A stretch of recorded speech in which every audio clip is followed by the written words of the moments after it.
नवरात्र दुर्गा पूजन। चैत्र शुक्ला एकम से रामनवमी तक नवरात्रे होते हैं। इन दिनों आदिशक्ति देवी दुर्गा, भवानी, जगदम्बा की पूजा की जाती है। प्रतिपदा के ही दिन से घट स्थापना तथा जौ बोने की क्रिया भक्तों द्वारा संपादित की जाती है और दुर्गा सप्तशती का पाठ भी किया जाता है। पूजा विधि विधान। चौकी या पटरे पर लाल कपड़ा बिछाकर देवी जी की मूर्ति या फोटो रखें तथा एक छोटा ताम्र कलश लेकर उस पर श्रीफल पर मोली लपेटकर कलश में शुद्ध जल भरकर चारों ओर आम के पत्ते लगाकर मध्य में वह श्रीफल को रखें। कलश की पूजा करते हुए 9 दिन तक देवी जी की पूजा करें। देवी जी के आगे 9 दिन तक रोज ज्योति जलानी चाहिए। जल, रोली, चावल, लौंग, बताशे, गूगल, प्रसाद, फल, फूलमाला, धूप, दीपक जलाकर आरती करनी चाहिए। अष्टमी के दिन देवी जी की कड़ाही करनी चाहिए और हलवा, चने पूरी से 9 कुंवारी कन्याओं को जिमाना चाहिए। सब लड़कियों के पांव स्पर्श करके टीका लगाकर दक्षिणा देनी चाहिए। नवरात्रों में अगर कोई देवी जी के दर्शन करने जाए तो पूजा की सामग्री साथ ले जाए। जल, रोली, चावल, मौली, दही, दूध, चीनी, फल, प्रसाद, चूड़ी, सिंदूर, ध्वजा, धूप दीपक, नारियल सब सामान लेकर जाएं और दक्षिणा भी चढ़ानी चाहिए। श्री दुर्गा देवी के 108 नाम। सती, साध्वी, भवप्रीता, भवानी, भवमोचनी, आर्या, दुर्गा, जया, आद्या, त्रिनेत्रा, शूलधारिणी, पिनाकधारिणी, चित्रा, चंद्रघंटा, महातपा, मनः, बुद्धि, अहंकारा, चित्तरूपा, चिता, चिति, सर्वमंत्रमयी, सत्ता, सत्यानंद, अनंता, भावनी, भाव्या, भव्या, अभव्या, सदागति, शांभवी, देवमाता, स्वरूपिणी, चिंता, रत्नप्रिया, सर्वविद्या, दक्ष कन्या, दक्ष यज्ञ विनाशिनी, अपर्णा, अनेक वर्णा, पाटला, पाटलावती, पट्टांबर परिधाना, कल मंजीर रंजिनी, अमेय विक्रमा, सूरा, सुंदरी, सुर सुंदरी, वन दुर्गा, मातंगी, मतंग मुनि पूजिता, ब्राह्मी, माहेश्वरी, ऐन्द्री,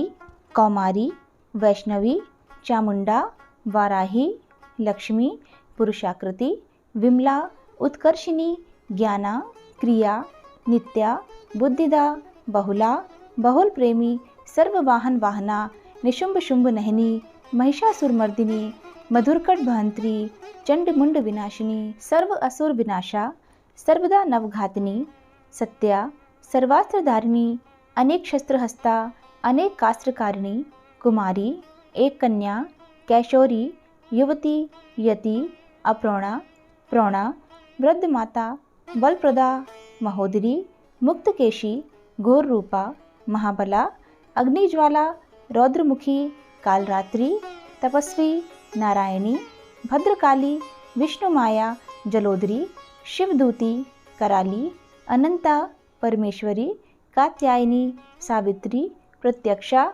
ब्रह्मवादिनी और सर्वशास्त्रमयी। अथ सप्तश्लोकी दुर्गा। ओम ज्ञाने नामपि चेतांसी देवी भगवती हिसा बालादाकृष्य मोहाय महामाया प्रयच्छति। दुर्गे स्मृता हरसि भीतिं शेष जन्तोः स्वस्थ है स्मृता मतिं तीव शुभां ददासि। दारिद्र्य दुख भय हारिणी का तदन्या सर्वोपकार कारणाय सदार्थ चित्ता।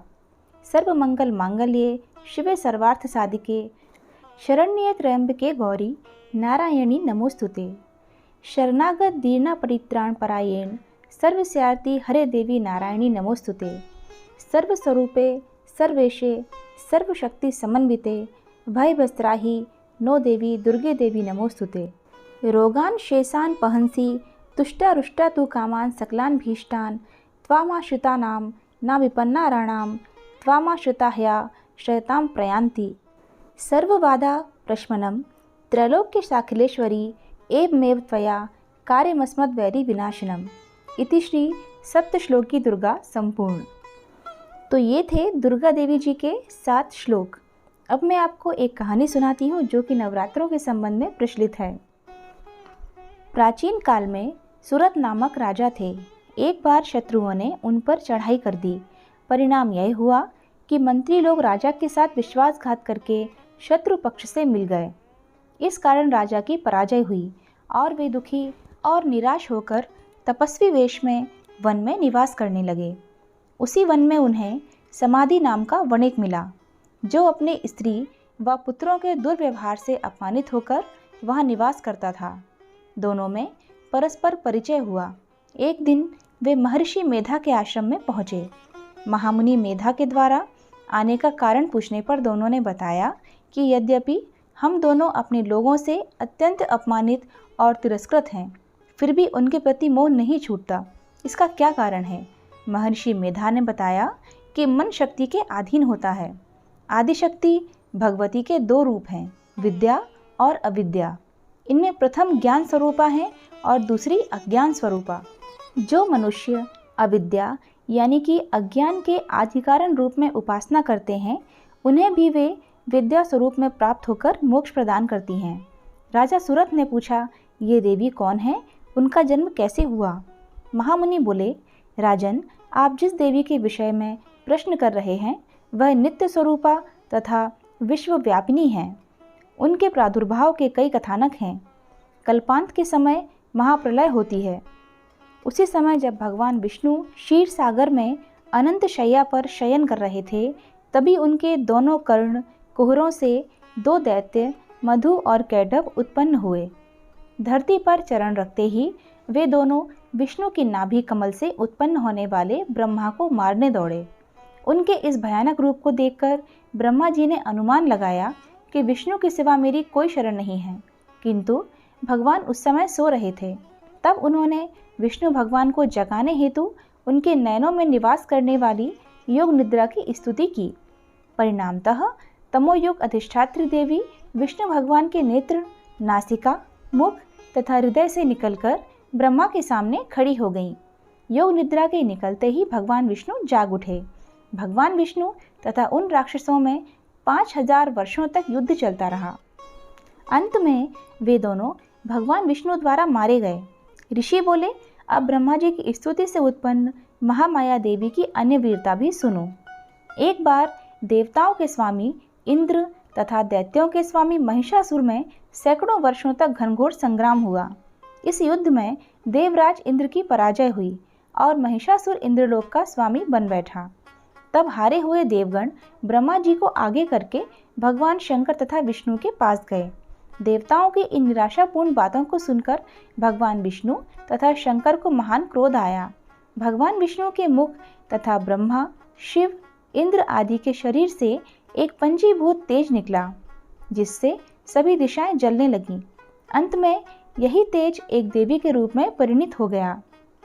देवी ने सभी देवताओं से आयुध, शक्ति तथा आभूषण प्राप्त कर उच्च स्वर से अट्टहास युक्त गगनभेदी गर्जना की। उससे तीनों लोकों में हलचल मच गई। क्रोधित महिषासुर दैत्य सेना का व्यूह बनाकर इस सिंहनाद की ओर दौड़ा। उसने देखा कि एक देवी की प्रभा से तीनों लोग आलोकित हैं। महिषासुर ने अपना समस्त बल छल छद्म लगाकर युद्ध किया, परंतु देवी के हाथों मारा गया। आगे चलकर यही देवी शुंभ तथा निशुंभ नामक असुरों का वध करने के लिए गौरी देवी के रूप में उत्पन्न हुई। इन सब व्याख्यानों को सुनकर मेघा ऋषि ने राजा सुरथ तथा वणिक से देवी स्तवन की विधिवत व्याख्या की। उसके प्रभाव से दोनों एक नदी तट पर जाकर तपस्या में लीन हो गए। 3 वर्षोपरांत दुर्गा जी ने प्रकट होकर उन दोनों को आशीर्वाद दिया। वह वणिक तो सांसारिक मोह से मुक्त होकर आत्मचिंतन में लग गया था। राजा ने शत्रुओं को जीतकर अपना खोया राज्य वैभव पुनः प्राप्त कर लिया। तो दोस्तों, छोटे रूप में मैंने आपको पूजा विधि और कहानी सुनाई है। अगर आपको ये वीडियो अच्छा लगा हो तो इसको लाइक और शेयर ज़रूर कीजिए। नवरात्रि शुरू हो गए हैं और हमारे चैनल को सब्सक्राइब करके बेल आइकन पर ज़रूर प्रेस कीजिए, ताकि मैं जब भी कोई नया वीडियो अपलोड करूं तो आपके पास नोटिफिकेशन आ सके। फिर मिलते हैं एक नए वीडियो में। नवरात्रि की आप सभी को बहुत बहुत शुभकामनाएं। आपका कीमती समय देने के लिए बहुत बहुत धन्यवाद। आपका दिन शुभ हो। जय माता दी।